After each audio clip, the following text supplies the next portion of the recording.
Welcome to the deep dive. So, anyone following AI knows things are moving incredibly fast. It's not just large language models writing text anymore. No, not at all. We're seeing this rapid rise of what people are calling AI agents, these sophisticated systems designed to handle really complex, multi-step workflows. Yeah, goal-directed systems. And it's not science fiction, is it? This stuff is already reshaping your workday, like, right now. It really is. And the numbers, frankly, they're pretty eye-opening. You look at early 2025 data, and already something like 36% of workers in certain jobs were using AI for at least a quarter of their tasks. A quarter? Wow. Yeah. And bigger picture, some research suggests around 80% of U.S. workers could see LLMs impacting at least 10% of what they do. Yeah. It's definitely happening. Okay, so that rapid integration, it sounds like progress. But it really begs the question, are we actually progressing in the right direction? Because, for anyone tracking this, there's been this kind of blind spot. Most older research felt really narrow, didn't it? Like just looking at software engineers or maybe customer support. Right. Or heavily focused on the business side, capital interests. Yeah.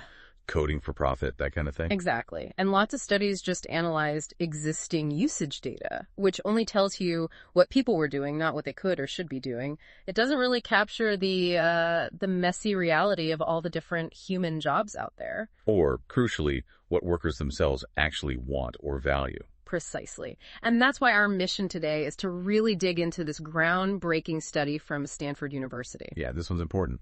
The data's fresh, collected between January and May 2025, and it tackles these gaps head on. They've introduced this novel framework to figure out what workers want AI agents to do, automate, augment, and how that lines up with what the tech can actually do right now. It's really the first large-scale audit like this, taking a truly worker-centric view. So we're going to unpack the key findings. There are some critical mismatches, but also some incredible opportunities that could genuinely shape your future at work. Okay, so let's get into the how. How did they build this new perspective? This whole deep dive is based on their paper, Future of Work with AI Agents. And they used a principled survey-based auditing framework. Right. But what seems really innovative is the granularity. They didn't just look at broad job titles. They went deep down to the task level. Yeah, that's key. We're talking specific things like, for marketing managers, compile lists describing product or service offerings, not just marketing. Mm-hmm. It gives you a much more nuanced understanding of real work, which is often, open-ended and depends heavily on context. Where did they get the tasks from? They sourced them from the U.S. Department of Labor's ONED database and filtered them to make sure they were things that could potentially be done on a computer. Okay, makes sense. And then they needed a way to talk about how much humans should be involved, right? Exactly. Yeah. And this is where it gets really interesting. They developed this new scale, very human-centered. It's called the Human Agency Scale, or HS. 5 levels, H1 through H5. HAS. Okay. So H1, that's where the AI agent just handles the whole task completely on its own. Think transcribe data to worksheets and enter data into computer. Right. No human needed. Right, total automation. Then H2 is minimal human input needed for the AI to do its best work, like run monthly network reports. Maybe you set it up, but then it runs. Got it. H3 is fascinating. This is where the AI and the human are equal partners. They actually perform better together than either could alone. An example might be devised trading, option, or hedge strategies. Ah, the collaboration sweet spot. Kind of, yeah. Then H4 means the AI needs human input to actually complete the tasks successfully. Maybe something like accept payment on accounts. The AI might process it, but a human needs to be there. And finally, H5. The AI simply cannot function without continuous human involvement. Think complex analysis like compile and analyze experimental data and adjust experimental designs as necessary. So it's a spectrum of involvement. Precisely. And it's important to remember, higher HS levels, like H5, aren't automatically better. It just depends on the task and the goal. H1 and H2 are your automation candidates. H3, H4, H5, those lean towards augmentation, towards collaboration. That distinction feels crucial. It shifts the conversation from just replacement to partnership. Mm-hmm. So how did they get the data for this? You need both the human perspective and the tech perspective. Absolutely. They collected data from 2 vital groups. Mm-hmm. First, they got insights from 1,500 domain workers, actual people doing the jobs, across 104 different occupations. Okay. These workers talked about their desire for automation on specific tasks. That's par, and their preferred HAS level, HWAT. And they use audio-enhanced mini-interviews, which is great for capturing nuance. Audio enhanced, so like recording their reasoning. Yeah, getting richer feedback. They even guided them to think about things like how much they enjoy a task or concerns about job security. So it wasn't just a simple checkbox. That's thorough. And the tech side. For that, they brought in 52 AI experts. These are researchers and practitioners in the field. They assess the current technological capability of AI for those same tasks, AT, and what HAS levels are actually feasible right now, So you have worker desire versus expert assessment of reality. Exactly. That dual approach is what lets you spot where things align, and crucially, where the gaps are between what people want and what the tech can currently deliver. It gives you that holistic view. And all this data went into, what do they call it, WORKBank? That's right, the AI Agent Worker Outlook and Readiness Knowledge Bank, or WORKBank. Right now, it has those responses from the 1,500 workers and 52 experts, covering 844 tasks across 104 jobs. And you said it's extensible? Yeah, designed to grow. As AI gets better, as worker views change, they can add more data. It's meant to be a living database, a kind of real-time snapshot. Okay, so WORKBank holds all this info. What do they actually find? Let's start with worker desires. Do people actually want automation? Well, you might be surprised.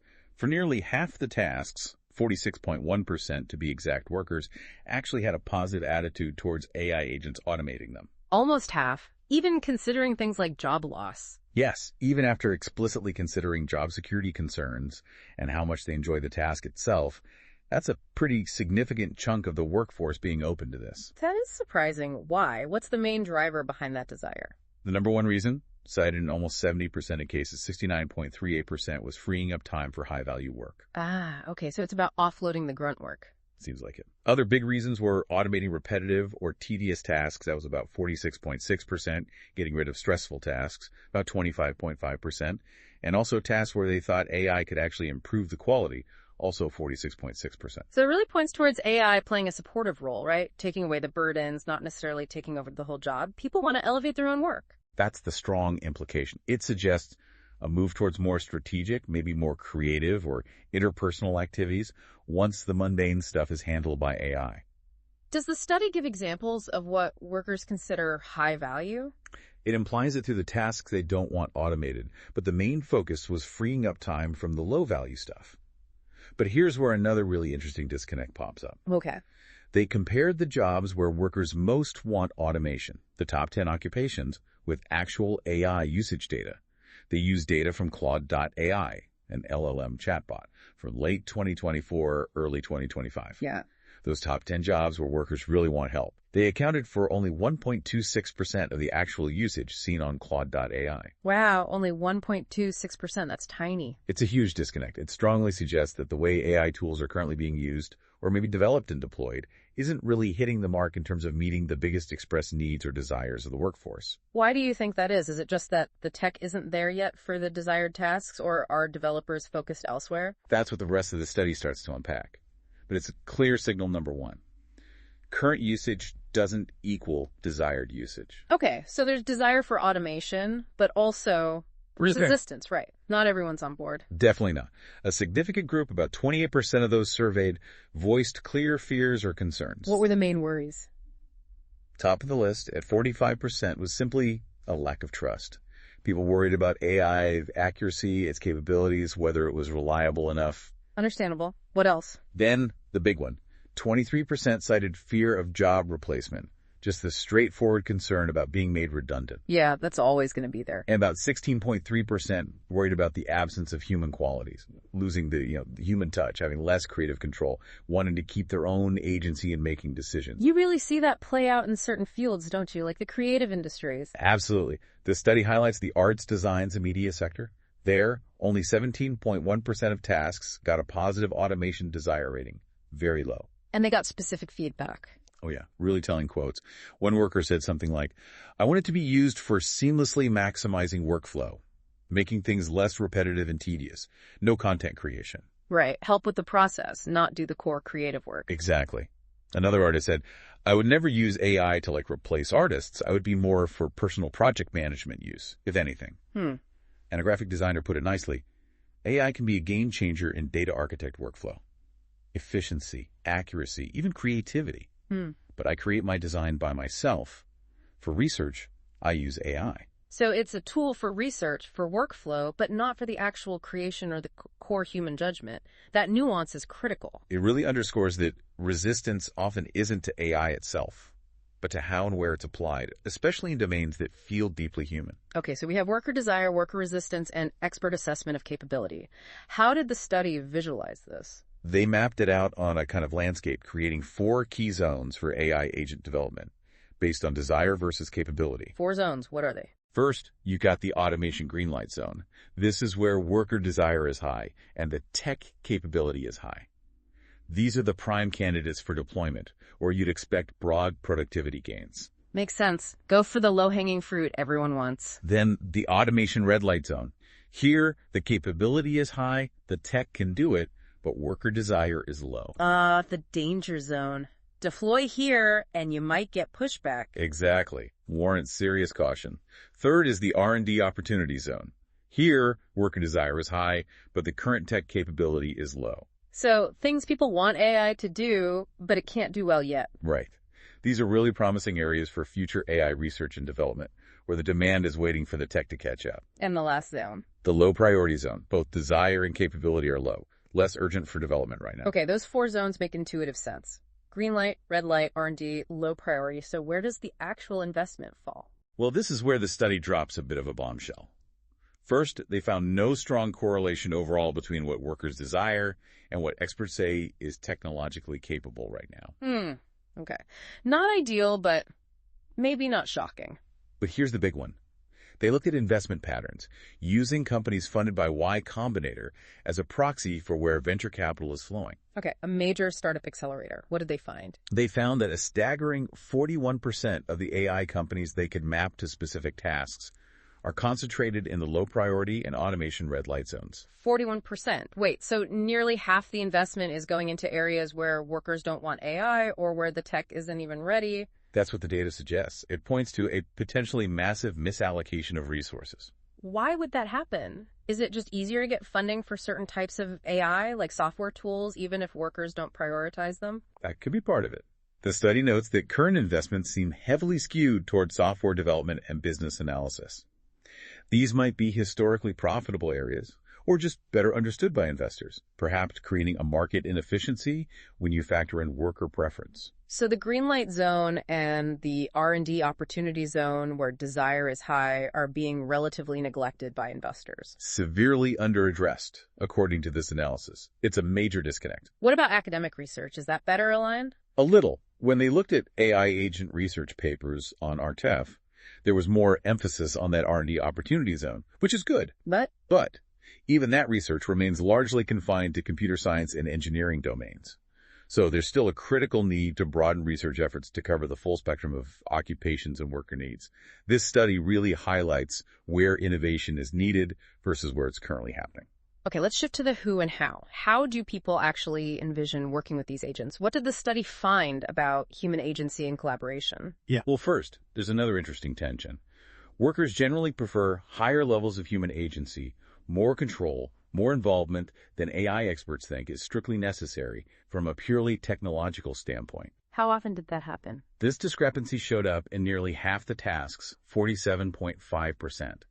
It signals potential friction down the line, right? As AI gets more capable, if systems aren't designed with human preference for agency in mind, you could see problems. That's a really important design principle then. We need to build systems that people feel comfortable working with. So what level of agency do workers prefer? This was a powerful finding.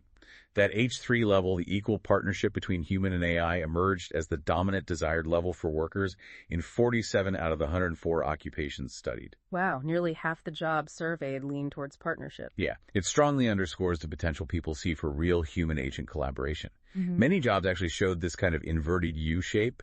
In preferences, people didn't want full automation, H1, H2, or constant supervision, H5. They wanted that balanced partnership in the middle, H3. So it's not either, it's about finding that synergy. Exactly. Now, looking at the extremes, there are jobs where experts see very high AI exposure, mostly H1, where AI handles things entirely. Like what? Roles like computer programmers, proofreaders and copy makers and travel agents were seen by experts as predominantly H1 feasible. Okay. And what about the other end, H5, where humans are absolutely essential? Very few jobs fell predominantly there. Interestingly, for workers, editors was the only job where they overwhelmingly wanted H5. Just editors. In terms of a dominant preference, yes. For the AI experts, only mathematicians and aerospace engineers came out as H5 dominant. So what defines those H5 tasks? The ones needing constant human input? When workers rated tasks as H5, the key skill they pointed to was interpersonal communication. Ah, the human connection. Right. When experts rated tasks as H5, they emphasized both interpersonal communication and deep domain expertise. That gives us a pretty strong clue about where human value is likely to remain indispensable, doesn't it? Communication and deep knowledge. It certainly points that way. And when workers talked about how they envision collaborating, a few models emerged. Okay. About 23% pictured role-based AI support, like having an AI system handle specific personalized functions for them, maybe an AI analyzing quality control reports and just flagging the issues for human review. Okay, specialized assistance. Another 23% saw AI as more of a general supportive assistant for their workflow, doing research, maybe drafting things, but always with human review and oversight. One worker explicitly said, "As an assistant who is doing research for me, however, I review every answer because we cannot rely on his accuracy." That trust issue again? Yep.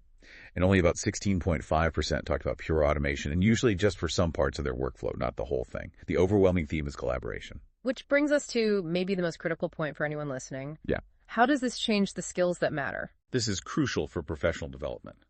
The study mapped tasks to skills, looked at average wages for those skills, and compared it all to the desired level of human agency. And it suggests a significant reshaping of core competencies is underway. What's shrinking in importance? It seems like traditionally high-value, high-wage skills related to pure information processing might be becoming less critical for humans in high-agency tasks. Things like analyzing data or information, or updating and using relevant knowledge. Because the AI partner can handle more of that. That's the implication. These skills are less prominent in the tasks workers want to keep significant human control over. So if that's declining, what's rising? What skills are associated with those high agency, high collaboration tasks? The study points strongly towards interpersonal and organizational skills, things involving human interaction, coordination, managing resources. Can you give examples? Skills like establishing and maintaining relationships, training and teaching others, guiding, directing, and motivating subordinates. These are showing up more frequently in the high-hatus tasks. Even if those skills aren't always the highest paid right now. Right. It suggests a potential shift in value.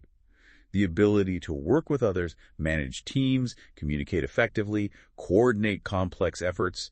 These seem increasingly central to the human role in an AI-augmented workplace. So it's less about pure analysis and more about connection, leadership, and adaptability. Exactly. The high-agency skills identified cover a really diverse range. It signals that the future probably requires a broader skill set, being adaptable, and really leaning into those human-centric capabilities. Okay, let's try to wrap this up. We've covered a lot in this deep dive on AI agents, human desires, and your work future. We have. The key takeaways seem to be AI agents are definitely here. They're changing things fast. Workers, maybe surprisingly, are quite open to automating the low-value, tedious stuff, mostly because they want to free up time for more meaningful, high-value work. But there's definite resistance when AI treads into areas needing creativity, judgment, that human touch. Lack of trust and fear of job loss are very real concerns driving that. And we saw that huge mismatch, current AI investment, particularly from VC, seems way off from where workers actually desire automation or where the big R&D opportunities lie. A lot of money is potentially going into areas workers don't want automated yet. Yeah, that 41% figure is stark. And crucially, the dominant preference for many workers isn't replacement, it's collaboration. That H3 equal partnership model really stands out. Which leads directly to the skill shift. Pure information processing might become less of a uniquely human value proposition. While interpersonal, organizational, teaching, motivating, coordinating skills, those seem to be rising in importance for the tasks requiring significant human agency. Adaptability looks key. Right. Now, this study, it's a snapshot from early 2025. AI capabilities are evolving incredibly quickly. So the landscape of what's feasible, what's desirable, it's going to keep shifting.